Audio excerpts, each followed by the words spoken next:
예. 하나님을 찬양하는 일은 아무 조건도 필요 없고 뭐 이것저것 따질 것 하나도 없는 것 같습니다. 좋을 때만 찬양이 아니라 그 상관없이 모든 일에서 여러분이 항상 주님을 찬양하는, 경배하는 그 삶을 살아내시기를 소망합니다. 예, 오늘은 좋은 위로자라는 제목을 가지고 함께 말씀을 나누려고 합니다. 사람들은 고난당하는 거 싫죠. 누구나 싫습니다. 고난당하면 힘이 들어갑니다.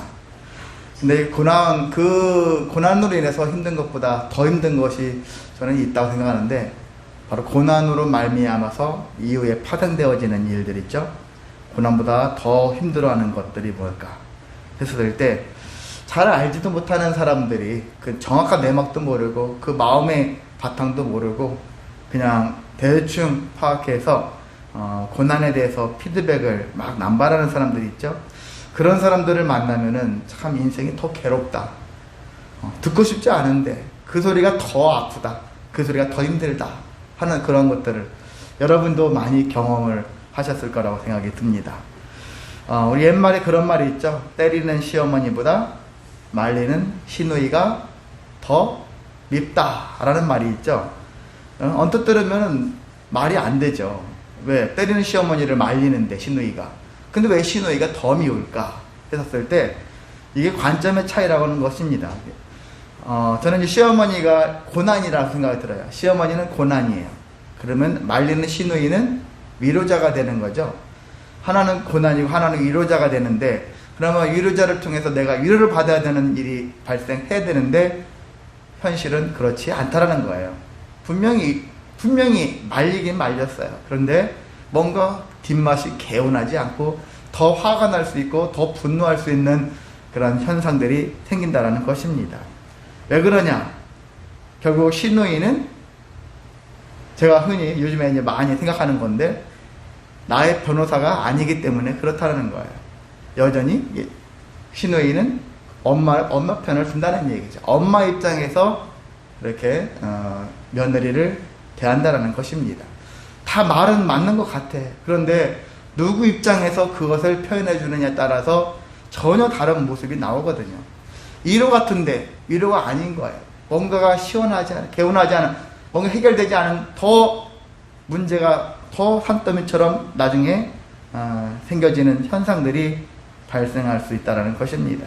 그래서 이런 부분들을 생각할 때 여러분이 위로가 되어지는, 만약에 위로가 되어지고 싶다면은 철저하게 그 사람의, 여러분이 법을 공부하지 않았잖아요. 그런데 우리는 내가 마치 변호사, 이 사람의 변호사인 것 같이 그런 마음으로 해야 한다는 것이에요. 철저하게 그 사람의 입장에서 얘기를 들어주는 자세가 필요하다는 것입니다. 다 얘기해놓고 마지막에 그런데 이렇게 하면 안 되는 거죠. 그러면 앞에 90%, 99% 얘기를 막 나를 위해서 변호한 것처럼 하는데 제일 마지막에 한마디 던지고 그런데 해버리면은 앞에 99%는 아무것도 아닌 거예요. 오히려 더 미워요. 생각할수록 더 미워요. 이런 마음이 들 수 있는 것이 인간의 모습입니다. 그래서 우리는 이렇게 좋은 위로자가 되어지는 것이 사실 쉽지는 않아요. 사람은 관계성에 있다 보니까 내가 누구를 더 중요하게 여기느냐에 따라서 사람의 마음이 움직이잖아요. 엄마와 딸을 놓고 봤을 때 엄마 입장, 그 입장만 놓고 보면은 엄마가 딸이 더 관계가 깊잖아요. 며느리보다는. 그러니까 엄마도 만약에 자기 딸을 더 변호하려고 할 것이고 딸도 엄마를 더 변호하려고 하고, 이것은 자연스러운 현상이겠으나 저와 여러분은 그래도 내가 만약에 위로자로서 나섰다면은 철저하게 그 사람을 변호할 수 있는 마음으로 그렇게 대했으면 좋겠습니다. 여기서 말하는 것은 이 사람 둘이 앉혀놓고 거기서 막 판단하려고 하지 말라는 거예요. 거기서는 그냥 침묵하시고 나중에 별도로 그 사람에게 철저하게 변호인처럼 그 사람을 위로하는 것처럼 이런 마음으로 서는 것이 지혜로운 모습이 아닐까 생각을 해봅니다. 그래서 우리는요, 이 고난당하는 자, 괴로움당하는 자, 낙심하고 있는, 포기하는, 절망 가운데 있는 자, 하여튼 상심에 빠져있는 이 영혼들을 향하여 우린 좋은 위로자가 되어야 하거든요. 신약성경에 보면은 위로자가 있죠? 위로자가 하나 있습니다. 옛날 성경은 위로자라고 나와 있는데 그 사람이 누굴까요? 바나바라는 사람 아시죠? 바울과 나중에 같이 여행도 다녔다가 싸우긴 했던 사람 있잖아요. 바나바라는 사람. 그 사람은 옛날 성경어는 위로자라고 되어 있거든요. 위로자. 그래도 권사님한테 이 권사도 사실 위로자거든요. 교회에서 권사님은 그래서 아무나 되는 게 아니거든요.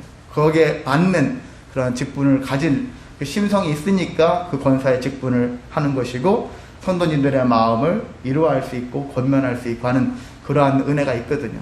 우리 정기숙 권사님은 충분히 그런 은혜가 있습니다. 예, 여러분 아멘 안 하시면 인정 안 하시는 건데 다 인정하시는 줄을 믿고요. 그래서 우리가 이렇게 위로자가 되어야 되는데 누구만 위로자가 되는 게 아니라 우리 모두가 다 그렇게 살아낼 수 있는 그런 마음가짐이 있어야 합니다. 모두에게 좋은 위로자로서 살아야 하는 것이죠. 그렇다면 어떻게 해야지 좋은 위로자가 될 수 있을까? 내용들이 많겠으나 오늘 성경을 중심으로 말씀을 나눈다면요. 첫 번째가 함께 해야 한다라는 것입니다. 그들과 함께 해야 되는 거예요. 내가 위로하려고 하는 그와 함께 하고 있다라는 것들을 알게 해야 되는 것이죠. 자, 오늘 본문에 욥에 대한 얘기 나오고 있는데 욥이 엄청난 시련을 고난을 당했어요. 그랬을 때 세 명의 친구들 엘리바스, 빌닷, 소발이라는 세 친구가 위문하고 위로하기 위해서 왔다. 욥기서 1장에 보면은 나와 있습니다.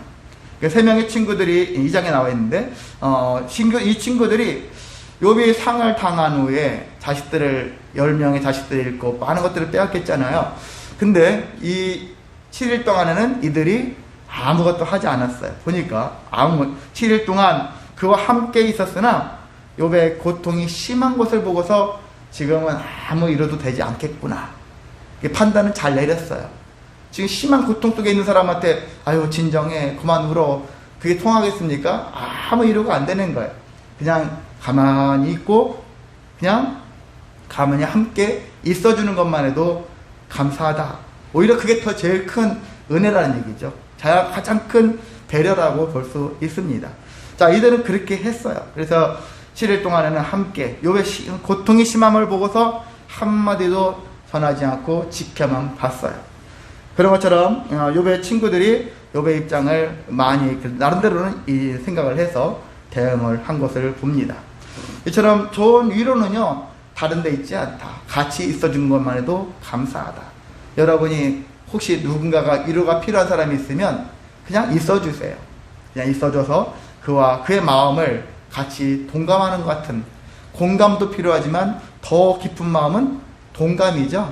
공감과 동감 차이가 있는 건데 그냥 공감은 내가 그 상황을 잘 모르지만 왠지 슬플 것 같아 힘들 것 같아 같이 해주는 그런 마음이라고 본다면 동감은 나도 당해봤어. 내가 너 고통을 얼마나 심한지 알아. 이제 그런 거죠. 우리가 다 경험할 수는 없지만은 공감과 동감을 같이 우리가 행해서 그들과 함께 그냥 마음을 위로할 수 있는 그런 모습으로 나아가셔야겠습니다. 자, 그런데 하나님께서는 우리에게 어떻게 말씀하셨냐면 성경에 보면은 내가 너와 함께 하리라. 특히 구약 성경에 보면은 그 말씀이 참 많아요. 창세기에 보면은 훨씬 많아요. 엄청 많이 나와요. 제가 주일학교 아이들 요즘 하잖아요. 그거 하는데 성경을 계속 지금 요약하고 있어요. 그거 하느라고 힘들어요. 의자 앉아있는 시간들이 너무 많으니까. 밤새서 하고 있고. 현재 레이기까지 출애굽기까지 끝났는데, 지난주부터 주일학교 아이들 교회에서 저녁까지 먹여서 보내거든요. 지난주 9시 넘어서 갔어요. 이 친구들이. 이번 주도 마찬가지입니다. 돌아오는 앞으로 이제 성경 8월 27일까지는 주일날 저녁에까지 이렇게 남아가지고, 성경 공부를 계속 할 겁니다. 애들이 성경을 읽어도 뭔 소리인지 모르겠다라는 거죠. 여러분들 솔직히 어렵죠? 읽으면은 이해가 잘 안 될 수 있는 부분들이 있는데, 그것들을 제가 이제 요약 나눠주면서 그것을 설명해주고 분위기 배경들을 해주느라고 이제 시간이 많이 걸리는데, 아무튼 거기에 나와 있는 것들 내용을 보면은 정말 하나님이 내가 너와 함께 하겠다라는 표현들이 진짜 많이 나오더라고요. 야, 너무 많이 나와서 식상하다 할 정도로 그의 표현이 많이 나옵니다. 그것을 역으로 얘기한다면은 강조라는 얘기지. 강조. 많이 나온다는 얘기는 강조했다는 얘기죠. 한 번 하면 될 것을 왜 이렇게 자꾸 강조할까?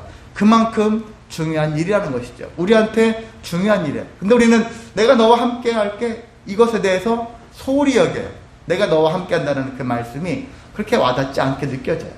근데 우리가 정말 위로가 필요할 때 하나님이 내가 너와 함께 한다는 음성을 마음으로 받아들인 자는 마음을 우리가 금방 추스릴 수가 있을 거라고 봅니다. 그래서 하나님이 나와 함께 하신대, 우리와 함께 하신대 얼마나 기쁩니까? 하나님이 하늘도 소망교회 함께 하신대 얼마나 좋습니까? 그렇잖아요. 여러분의 가정도 그렇고 직장에 하나님이 나와 함께 하셔서 우리 가정이, 우리 교회가, 우리 직장이 복이 넘친데 이런 기대를 가지고 살아갈 수 있지 않겠습니까? 나와 함께 한다는 사실만 해도 우리는 큰 위로가 될 수 있다. 저도 여러분과 함께 합니다. 아멘. 여러분도 저희랑 함께 해주세요. 아멘. 뭔가 다른 것 같으면은 마음이 그렇잖아요. 근데 우리는 똘똘 뭉쳐서, 우리가 아까 찬양도 있잖아요. 하나 되자. 하나 되자. 마음이 하나 되어져서 함께 가는 것. 그런 거 있잖아요. 뭘 해주지 않아도 돼요. 하나 되어지는 그런 마음만 있어도, 변치 않는 마음을 가지고 있어도 우리는 충분히 위로가 될 수 있습니다. 문득 생각이죠. 처음에는 소홀히 여겼는데 지나고 나니까 아, 나에게는 그 사람이 있었지, 그 사람이 나에게 함께 있는 것만 해도 나는 참 행복해. 이런 마음을 우리가 능히 가질 수가 있습니다. 그래서 우리도 하나님처럼 우리가 내 가정들에게, 또한 직장 동료들에게, 교회 공동체에게 그런 존재가 되어야겠구나, 그와 함께 해야겠구나, 이런 믿음을 가지셔서 그렇게 그런 마음으로 나아가시기를 소망합니다.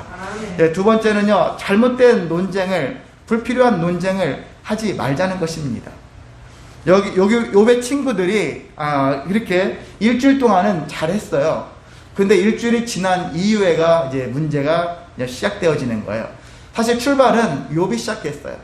욥이 말하기 전까지 이들은 그래도 침묵을 지켰어요. 근데 욥이 어떤 얘기를 시작했냐면은, 성경에 보니까 욥이 자기에 대해서 얘기를 하는 거예요. 나는 차라리 태어나지 말았으면 좋았을 것을, 태어나지 말았으면 이런 일을 겪지 않았을 건데 하는 그런 마음을 가지면서 이제 그런 생각을 하는 거예요. 그런 얘기를 고백했습니다. 내가 태어나지 않았으면 이런 고통을 당하지 않았을 건데 지금이라도 차라리 죽었으면 좋겠다 하는 마음. 비록 하나님을 원망하지는 않았지만은요, 이런 마음을 가졌다는 것을 봅니다. 태어나지 않았으면. 우리가 그런 생각 다 해보셨죠? 차라리 안 태어났으면 내가 이 꼴 저 꼴 안 볼 수 있는데, 아니면 지금이라도 빨리 죽었으면 이 꼴 저 꼴 안 볼 건데, 이런 생각을 수도 없이 여러분이 하셨을 거라고 봅니다. 이런 것처럼 욥도 있잖아요. 지금 진짜 모든 게 다 무너져 있는 상태에서 지금 빨리 태어나지 않거나 아니면 빨리 죽었으면 하는 마음을 내비쳤거든요. 자, 그렇게 욥이 먼저 포문을 열으니까 그 다음부터 친구들이 다다다다다 하면서 계속 얘기를 하는 거예요. 근데 그 말 속에 흔히 뼈가 있다는 얘기 하잖아요. 그냥 가볍게 하는 말들이 나중에 무겁게 되어지고, 그래서 너무나 그 무거움들이 얼마나 심하냐면은 서로 논쟁하는 그런 수준으로 나아갔다는 것을 봅니다. 그래서 욥기서의 전체적인 내용들은요, 3장부터 40장 이 전까지는 논쟁이에요. 논쟁. 욥과 세 명의 친구들이 서로, 한 사람이 막 뭐라고 하잖아요. 그럼 욥이 그거에 대해서 변론을 하고, 또 이 친구가 막 뭐라고 하면은 또 이렇게 변론하고, 그런 얘기. 이것을 세 차례에 걸쳐서 한마디로 3회전을 하는 거예요. 그렇게 하면서 나와가면서 욥이 많은 이 친구들에 대해서 좀 상처를 입는 것 같은 마음을 보여주고 있는 것이 욥기서의 내용이라고 볼 수 있습니다. 오늘 본문에 있는 내용도 마찬가지예요. 본문은 사실 욥의 대답이지만은, 대답 전에 여기 22장에 엘리바스라는 사람이 세 번째로 그 어떠한 욥을 참소하는 듯한, 욥을 지적하는 듯한 그런 얘기들을 하는 거예요. 그 내용의 결론은 22장 29절에서 30절에 있는 내용인데, 너는 교만하다 그러는 거야. 너는 교만하다, 너는 겸손해야 된다, 그런 얘기를 하고 있습니다.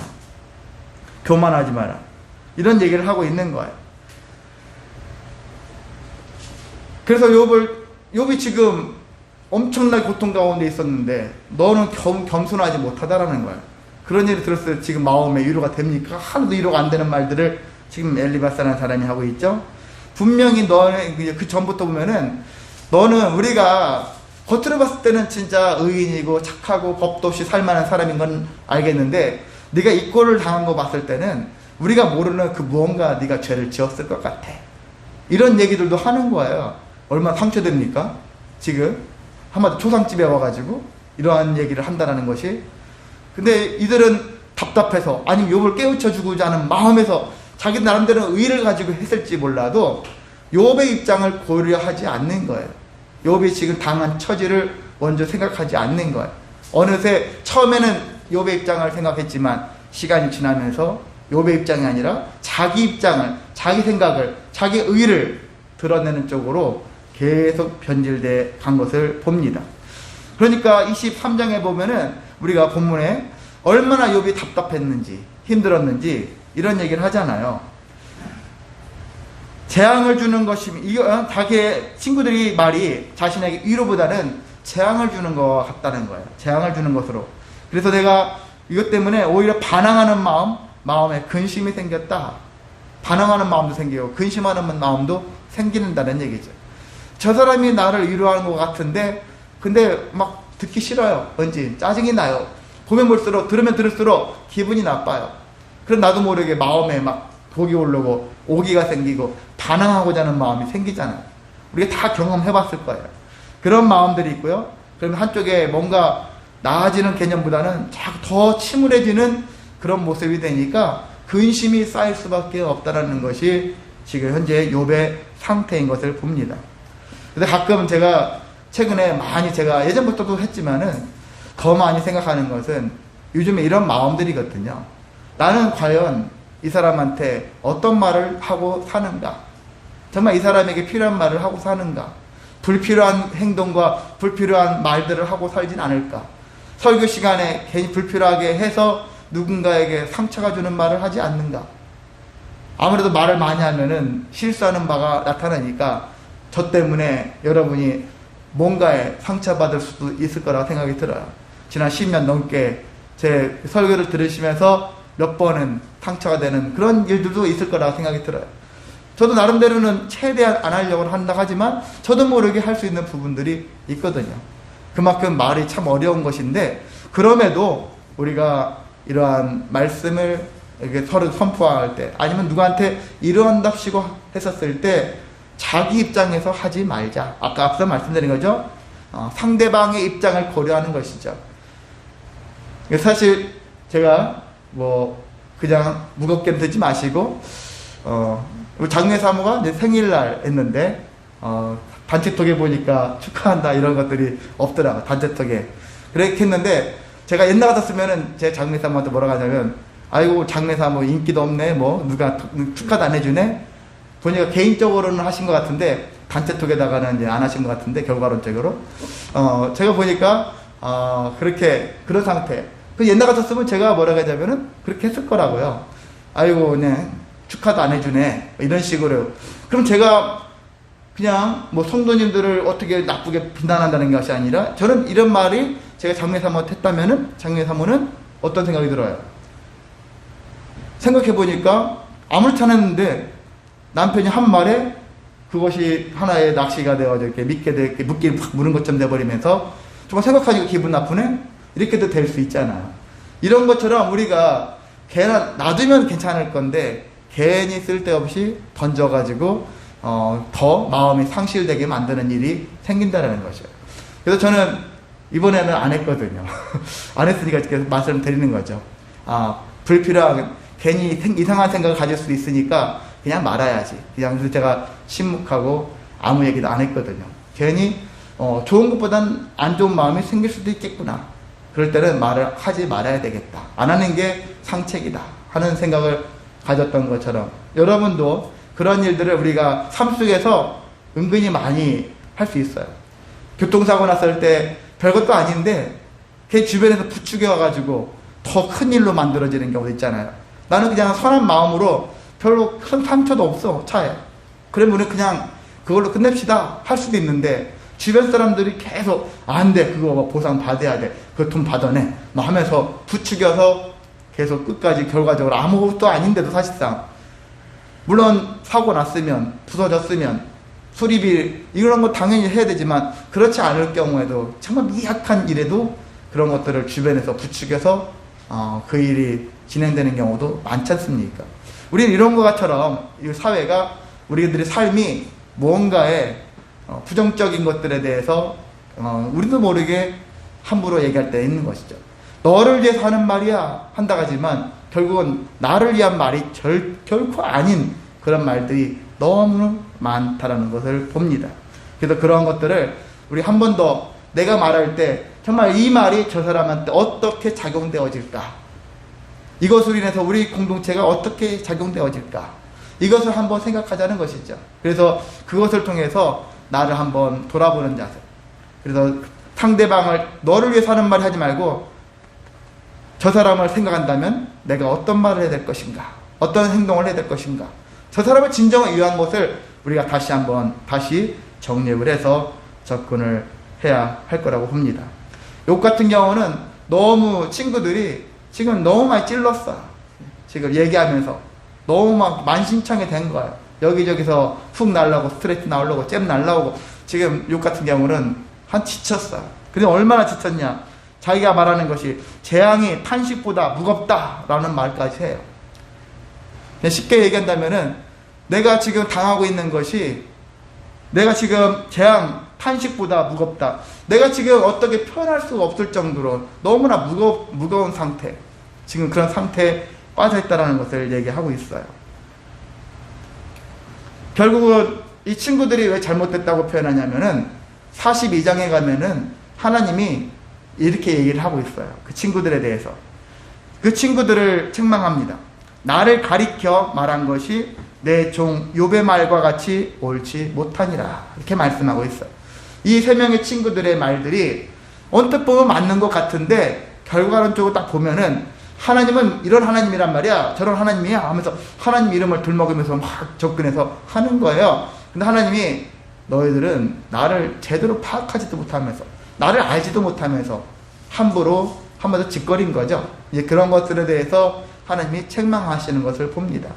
우리도 신앙생활 하면서 은근히 하나님을 다 알지 못하면서, 다 알아야지만 되는 건 아니지만, 그래도 하나님이 뭘 지향하는지, 하나님이 뭘 원하시는지 그 본 마음을 알면은 그 하나님의 뜻을 파악할 수 있지 않습니까? 그 하나님은 어떤 관점에서 우리를 보시는지, 어떤 식으로 역사하시는지, 그런 것들을 우리가 계속 목격을 해왔다면은 그런 분이 아니라는 것.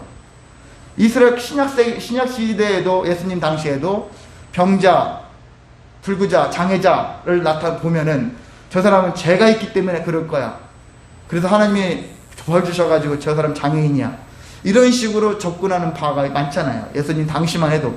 오늘날 우리 때도 그렇지 않습니까? 그래도 우리 어릴 적에도 병신하고는 사귀지 마, 이런 식으로 얼마나 많이 들었습니까? 그 정도로 우리가 잘못된 생각을 가지고 하나님이 벌 주셔서 그렇다, 함부로 얘기할 때 있거든요. 그 누구한테는 상처가 되는 거죠. 불행한 일이 생기면 하나님이 벌 주셔서 그런 거야, 이런 관점에서 먼저 생각하는 바가 우리의 생각이에요. 근데 이런 것들을 우리가 함부로 판단하지 말아야 한다는 것입니다. 왜? 하나님이 그런 하나님이 아닐 수 있는데 왜 우리가 그것을 함부로 정죄하듯이 하느냐. 그래서 함부로 하면 안 되는 것이죠. 그래서 우리는 그러한 모습에서 접근하면 안 됩니다. 잘못하면 여기인 것처럼 엘리바스 빌닷 소발이라는 사람은 하나님으로부터 나를 가리켜 말한 것이 내 종 욥의 말과 같이 옳지 못하다라는 책망처럼 우리도 그렇게 될 수 있으니까. 그러니까요, 우리는 이러한 어설픈 그러한 변론을 가지고서 접근하기보다는 하나님에 대해서 더 힘써 알기 위해서 몸부림치는 우리의 삶이 되셨으면 좋겠고요. 그래서 우리는 보다 광대한 하나님, 전능하신 하나님을 믿고 의지해서 그의 말씀대로 말씀을 선포할 수 있는 삶으로 나아가셨으면 좋겠습니다. 대부분 잘못된 논쟁은 어디서 오냐면은요, 한쪽만 보는 거예요. 한쪽만. 그래서 하나님에 대해서 한쪽만 보는 것, 극단적으로 보기 시작하면은요, 나중에 문제가 많이 파생하거든요. 그래서 목사님들이 설교를 할 때 극단에 치우친 설교를 하게 되어지면 나중에 있잖아요, 앞뒤가 안 맞는 설교가 되어져요. 하나님에 대해서 안 맞는 얘기가 되어지는 거예요. 그래서 극단적으로 함부로 막 선포하는 목사님들이 있는데 듣기에는 여러분이 봤을 때 시원할 것 같아요. 그런데요, 그게 아닐 수 있는 가능성도 많습니다. 그런 부분이 중요한 게 아니라 우리 제대로 된 하나님, 모든 걸 다 포용하고 수용하고 모든 일에 광대하게 작용하시는 하나님, 그런 하나님을 여러분이 많이 만나셨으면 좋겠습니다. 두 번째는요, 이제는 우리는 좋은 위로자도 되어야 되지만은 또 우리도 좋은 위로를 받아야 되겠죠. 좋은 위로를 받으면서 살아야 되는 거예요. 누구만 좋은 위로를 해주는 게 아니라 우리도 좋은 위로를 받아야 되는 존재라는 것입니다. 왜? 우리는 완벽하지 않아요. 우리가 또 모든 상황 속에서도 계속 위로를 필요로 하는 일들을 지금 계속 체험하고 있습니다. 그랬을 때 우리를 진정 위로해주고 진정 책임져 주실 수 있는, 권면해 주실 수 있는 분이 누굴까? 주변에도 많이 있겠으나 무엇보다 하나님이 그런 하나님이시다. 그것을 우리가 기억하셔서 어떻게 해야지 하나님으로 말미암아서 좋은 위로를 받을 수 있을까? 그 말씀을 나누려고 합니다. 첫 번째는요, 입술로 범죄하지 말자는 거예요. 입술이 범죄하지 말자. 성도는 입을 조심해야겠죠. 사람에 대해서도 아니 하나님에 대해서도 입술로 범죄하지 말아야 되는 것이죠. 사람에 대해서 상처 주는 말, 실족하게 하는 말, 예수님도 실족에 대해서 우리가 엄청 중요한 말씀하셨잖아요. 남을 실족하게 하는 자, 남에게 상처 주는 자는 연자맷돌이 목에 매여서 바다에 빠져 죽는 게 낫다 할 정도로 엄청난 사건이라는 것이죠. 내가 하는 말에 상대방이 상처를 받았다, 큰일이라는 거예요. 그냥 일이 아니에요. 평범한 일이 아닙니다. 엄청난 일이다 라는 것, 살인죄와 같다 하는 그런 것을 우리가 마음에 새긴다면은 내 말 때문에 누가 상처받았어, 그럴 때마다 내가 오늘 누군가에게 인격살인이라 하잖아요. 인격살인을 했구나. 우리는 돌아봐야 돼요. 크게 회개해야 돼요. 이런 모습에서. 그래서 입을 조심해야 되고요. 하나님에 대해서도 우리가 조심해야 되는 것은 원망과 불평과 불신하는 마음을 하지 말아야 되는 것이죠. 자, 욥이 엄청나게 고난을 당했다고 했잖아요. 7명의 아들이, 3명의 딸들이 죽었고요. 엄청나게 많은 그러한 가축들을 뺏겼어요. 스바 사람들, 갈대 무리들이 와가지고 종들도 죽고 많은 재산들을 다 빼앗겼어. 이런 상황에 빠져 있습니다. 이런 상황에 빠져 있어가지고 엄청난 일들을 당했잖아요. 그러는 가운데 우리는 생각해봐요. 이 사람은, 욥이라는 사람은 1장에 보면 어떻게 표현하고 있냐면은, 이 사람은 온전한 사람이고 정직한 사람이고 하나님을 경외하는 사람이고 악에서 떠난 자다.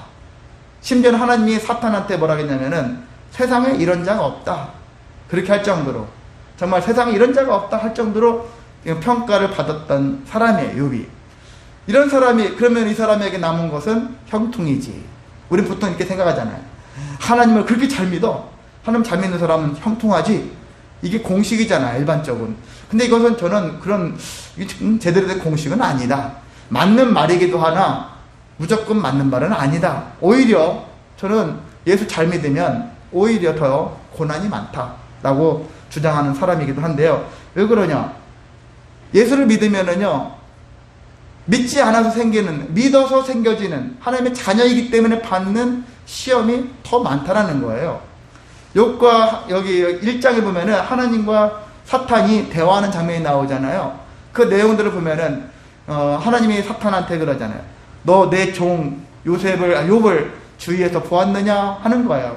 참 이런 자가 없다, 세상에 이런 자가 없어 했는데 사탄이 하는 말이 뭐냐면은, 에이, 그건 하나님 당신께서 욥한테 소유물을 풍성케 했으니까 욥이 얼마나 지금 풍성해졌어요. 풍성해지니까 욥이 할 수 있는 거 하나님을 신뢰할 수밖에 없죠.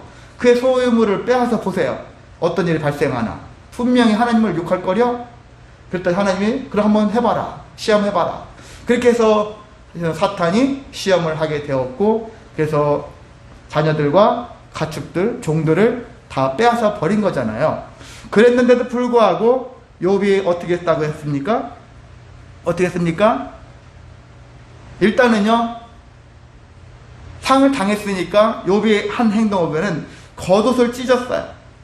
그리고 머리털도 밀었어요. 엄청 괴롭다라는 얘기죠. 엄청 슬프다는 얘기입니다. 근데 그가 이후에 한 행동을 보면은 놀라워요. 뭐냐면은 그가 예배하였더라 하는 거예요. 지금 상황에 예배가 지금 합당해? 그런 생각이 들 수 있는데, 예배하면서 하는 말이 주신 이도 여호와시오 거두신 이도 여호와시니 여호와 이름이 찬송을 받으실지어다, 이렇게 고백하는 거예요. 이게 우리라 생각해 보세요. 그게 됩니까? 하나님께 따지고 원망하고 이런 일이 생길 수 있겠습니까? 제가 하나님을 위해서 어떻게 했습니까? 하면서 했을 건데 그런 말 하지 않아요. 이렇게까지 하니까 사탄이, 나중에 하나님과 사탄이 또 만났어요. 그래서 하나님이 사탄한테 봤지? 욥 끄떡도 없잖니? 그러니까 이렇게 얘기하는 거예요. 아이고, 그러면 욥을 치면은 되지 않을까요? 욥을 치면은 이런 문제가 생기지 않을까요? 그래서 욥을 쳤어요. 발바닥부터 정수리까지 온몸이 다 종기가 나게 만들었고, 욥은 그래서 질그릇 조각으로 박박 몸을 긁어가지고 가려움을 해소하는 상태가 되었던 것이죠. 그때 나타난 사람이 욥의 아내죠. 욥의 아내가 하는 말이 하나님을 욕하고 죽어라. 사탄이 하는 말을, 사탄이 생각을 이 아내가 받아가지고 욥한테 얘기하는 거예요. 지금 아내는 욥에게 위로자가 아니잖아요. 사탄의 말을 전하는 거예요. 하나님을 욕하고 죽어라, 하나님을 불신하라 하라는 거예요. 그런데 보니까 욥은 그래도 입술로 범죄하지 않았다라는 것입니다. 여러분이 그렇게 입술로 범죄하지 않는 삶이 중요합니다. 지금 나의 처해진 상황, 그래요, 힘들고 괴로운 건 알겠어요. 힘듭니다, 괴롭습니다, 슬픕니다, 애통합니다, 낙심됩니다, 절망스럽습니다. 이런 것을 여러분이 고백할 수는 있어요. 그렇게 할 수는 있어요. 목마릅니다, 이렇게 말할 수는 있어요. 근데 그것 때문에 어떻게 해버리고 싶어요, 이런 식의 마음은 하지 않는 게 중요하다는 것입니다. 그냥 우리가 아픕니다, 아프니까 아프다 할 수 있는 것이죠. 아파서 죽겠습니다, 아니면 뭐 상처 입어서 아파가지고 상대방 어떻게 해버리고 싶습니다, 이런 식의 뒤에까지는 말을 잊지 말자는 거예요. 원망, 불신, 불평하는 이런 마음까지 우리가 품어내지는 말자는 것입니다. 아픕니다는 불평이 아니에요. 아프니까. 괴롭습니다, 괴로운 건 마음이잖아요. 실제 신체 상태니까. 이 상태는 말할 수는 있어요. 근데 그걸로 인해서 뒤에 것까지 이어나가서 그것을 통해서 결국 입술이 범죄하는, 그의 행위가 범죄가 되어지는 그런 모습으로까지 있지는 말자는 것입니다. 그래서 우리가 이런 자세처럼 사람에 대해서, 하나님에 대해서 우리 입술이, 우리 행위가 범죄하지 않는 수준으로 우리를 지켜야 하는 것입니다. 두 번째는요, 나를 아시는 하나님을 발견해야 한다는 것입니다. 하나님을 발견해야 되는데 어떤 하나님? 나를 아시는 하나님, 나에 대해서 잘 아시는 하나님. 욥은요, 입술로 범죄하지 않는 대신에 하나님께 대해서 어떻게 하고 있냐면은 나는 죄가 없다라는 것을 하나님은 아실 거 아니야. 하나님을 찾았어요. 왜? 하나님이 나를 일종의 증인처럼 하나님이 나는 죄가 없어 라고 말씀해 주실 것을 기대하면서 하나님을 찾았다라는 거예요. 그런데 찾으면 이상하게 안 나타나잖아요. 안 찾으면 잘 보이는데, 땅에 떨어진 어떤 뭐도 있잖아요. 자그마한 것도 안 찾을 때는 잘 보이는데 찾고자 할 때 안 보이는 경우도 있지 않습니까? 우리도 하나님이 필요할 때 있는데 하나님 보여주세요, 찾고 막 찾으려고 했는데 하나님이 나타나지 않을 때가 있는 것처럼 마치 그와 같은 거예요. 그런데 욥이 이렇게 저렇게 봐도, 앞뒤 다 사방 살펴봐도 하나님이 안 계셔. 찾아봐도 안 계셔. 그런데 찾는 가운데 문득 딱 떠오르는 게 있어요. 하나님이 찾아서 안 나오는데 그 하나님 그런 가운데서도 하나 발견된 것이 있는데, 바로 내가 가는 길을 하나님이 알고 계시구나 라는 것들을 욥이 발견한 거예요. 내가 가는 길, 나의 가는 길을 하나님이 알고 계시는구나. 이 말의 의미가 별거 아닌 것 같아도 엄청 중요한 말씀입니다. 하나님이 나를 아신다라는 것. 그 얘기는 뭐냐면은 하나님은 당신 뜻대로 나를 인도하신다라는 의미를 담고 있어요. 당신의 뜻대로 나를 인도하신다. 제가 즐겨 말씀드리는 잠언 16장 9절 말씀하시죠? 사람이 자기의 길을 계획할지라도 그의 걸음을 인도하시는 이는 여호와시니라. 나의 걸음을 인도하시는 여호와시다라는 것들아. 지금 내가 가는 길에 하나님이 나와 함께 하시고 그리고 나에게 역사하신다, 인도하신다. 이 하나님의 인도시구나. 이 일이 하나님의 인도에 의한 일이다 라는 것을 욥이 깨달았다는 것입니다. 그 얘기는 뭐냐면요, 그러면 하나님이 인도하신 일이니까, 하나님이 역사하신 일이니까, 그러면 내가 이것을 받아들여야지, 인정해야지, 이런 마음이 생긴다라는 것이죠. 그래서 욥이 뭐라 하냐면은 오늘 10절에 있는 말씀 있잖아요. 내가 가는 길을 그가 하시나니 그가 나를 단련하신 후에, 복음성가도 나와 있었잖아요. 여기 있는 말씀이거든요. 그가 나를 단련하신 후에, 그래서 단련이라는 말의 원어로 본다면은 단련을 원어의 성경에는 시험으로 나와요. 시험. 그가 나를 시험하신 후에, 시험을 통해서 지금 욥은 단련되고 있다. 나는 지금 단련되고 있는 상태야. 이런 것을 욥이 고백했다라는 것이거든요. 나를 하나님께서 단련하시기 위해서 이렇게 하셨구나. 신앙인들은요, 단련된 인생을 살아야 돼요. 단련된 것. 그리고 이게 하나님의 역사구나, 하나님의 인도구나. 여러분이 어떤 부정적인 환경에 처했을 때 하나님 왜 저한테 이런 고난을 주십니까? 이렇게 말하기보다는 이것을 통해서 하나님이 나한테 뭘 말씀하시려고 하지? 이걸 내가 이런 상황에서 어떻게 견뎌서 버텨서 다시 일어서야 되지? 하는 이런 마음을 가지고 살아가는 것이 필요합니다. 흔히 멘탈이 좋아야 되는 거예요. 그냥 세상에서 얻어지는 지식으로 되는 게 아니라 신앙으로 인한, 하나님 말씀으로 인한, 하나님의 뜻으로 인한 멘탈을 우리가 세워가야 하는 것입니다.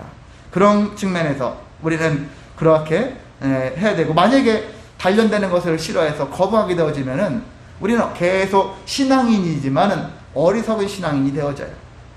연약한 신앙인, 나약한 신앙인, 성숙하지 못한 신앙인, 조금만 문제가 생기면 쉽게 포기하고 쉽게 좌절하고 낙심하는 그런 신앙인의 삶, 시간이 갓 들어온 사람은 이해는 가요. 5년, 10년 넘게 신앙생활 했는데도 여전히 조금만 작은 어떤 흔들림에도 계속 흔들려지는 인생들 있잖아요. 그런 모습들은 뭐냐면은 하나님에 대해서, 하나님의 인도를 많이 생각하지 못하는 거예요. 믿지 못하는 거예요. 욥의 아내가 그랬잖아요. 욥은 이렇게 세상에 이럴 사람이 없다 할 정도로 좋은데 지금 아내의 모습을 보면 실망스럽지 않습니까? 그다음 욥이 이 아내에 대해서 하나님을 욕하고 죽으라 했던 이 욥의 아내한테 욥이 한 말이 뭐냐면요. 한 어리석은 여자의 말과 같도다 하면서 자기 아내를 한마디로 평가했어. 어리석은 여자의 말과 같다. 당신은 지금 한 말이 어리석어. 우리가 이렇게 시험을 멀리하면은 단련되는 걸 포기하고 원망, 불평, 불신하는 삶을 살게 되어지면은 우리의 말과 우리 행동은 어리석은 그런 것밖에 나오지 않아요. 그러니까 우리가 지금 나에게 처하고 있는 상황을 우리는 하나님의 위로함과 더불어서 모든 것들을 잘 단련을 통해서 우리가 더욱 견고해질 수 있는 삶의 모습으로 나아가시기를 소망합니다. 자, 그렇게 되어지면 말씀을 정리하겠습니다. 그래서 하나님이 나를 단련하신 후에 내가 순금처럼, 옛날 성경은 정금처럼 되어진다라는 사실, 내가 더 거룩해지고 내가 더 성숙해지고 내가 은혜의 열매를 맺기에 합당한 모습으로 더 발전할 수 있는 삶이 되어지고, 나로 말미암아서 내 가족이, 나로 말미암아서 직장이, 나로 말미암아서 교회 공동체가 더욱더 은혜가 넘치게 되어지겠구나 하는 기대가 있게 되어진다는 것을 볼 수 있습니다. 저와 여러분이 많이 실망스럽고 많이 좌절스럽고 많이 원망스러운 환경에 분명히 처한 것은 사실일지라도, 그래도 우리가 욥처럼 입술로 범죄하지 아니하고 나를 아시는 하나님을 믿고 의지해서 하나님 말씀대로 충만하게 살아내셔서 은혜의 열매를 많이 맺고 또 많은 사람들과 나누고, 여기 보면 욥이 마지막에 그렇죠, 하나님을 경외했다라고 표현하고 있는데, 그런 것처럼 우리가 하나님을 경외하며 영광 돌리며 살아가는 저와 여러분 되시기를 주님의 이름으로 소망하고 축복합니다. 다 같이 일어나셔서 찬송가 411장